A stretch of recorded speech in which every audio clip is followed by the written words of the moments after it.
যদি দেখেন যে তারেক রহমান বাংলাদেশের জনগণের সাথে অ্যাবসলিউটলি ডিসকানেক্টেড। সাহসী সাংবাদিক মাহমুদুর রহমান সাহেব কিন্তু তারেক রহমানের সাথে একটা বৈঠকে বলেছিলেন যে তারেক রহমান সাহেব, আপনি 17 বছর দেশে ছিলেন না, আপনি অনেক কিছুই দেশের সম্পর্কে জানেন না।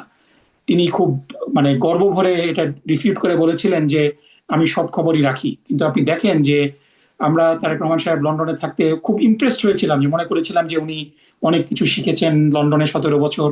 কারণ মানে পারিপার্শ্বিক অবস্থাও তো আপনাকে পরিবর্তন করে।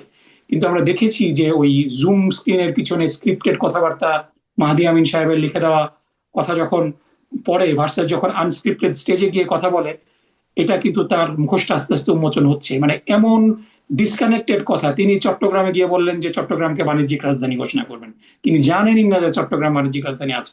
তিনি কুমিল্লাতে গিয়ে বললেন কুমিল্লা ইপিজেড করবেন। তারপরে তিনি যশোরে গিয়ে বললেন যে যশোরে বন্ধ চিনিকল খুলে দিবেন।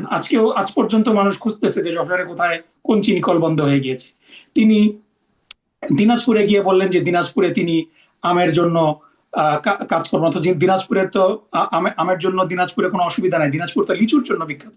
তিনি ফরিদপুরে গিয়ে বললেন যে এখানে তো সয়াবিন চাষ হয়, অথচ সেখানে ভুট্টার চাষ হয়, তিনি জানেনই না। তিনি নীলফামারীতে গিয়ে বললেন যে আহ, এখানে মেডিকেল কলেজ করবো, অথচ নীলফামারীতে মেডিকেল কলেজ অলরেডি আছে।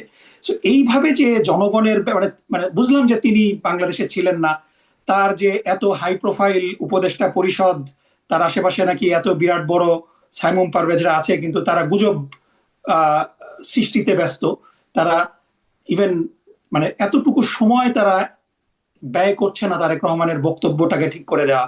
সো বেসিক্যালি বাংলাদেশের জনগণের প্রতি তাদের যে ডিসরেসপেক্ট, যে তারা মনে করছে যে জনগণ তাদেরকে ভোট না দিয়ে কোথায় যাবে, এই যে ডিসরেসপেক্ট, অহংকার, অহমিকা, এবং তারা জিতে গেছে ক্ষমতায়, তাদেরকে ক্রাউন পরিয়ে দেওয়া হবে, এই যে অবস্থাটা, এটা বাংলাদেশের অনেক মানুষই পছন্দ করছে না।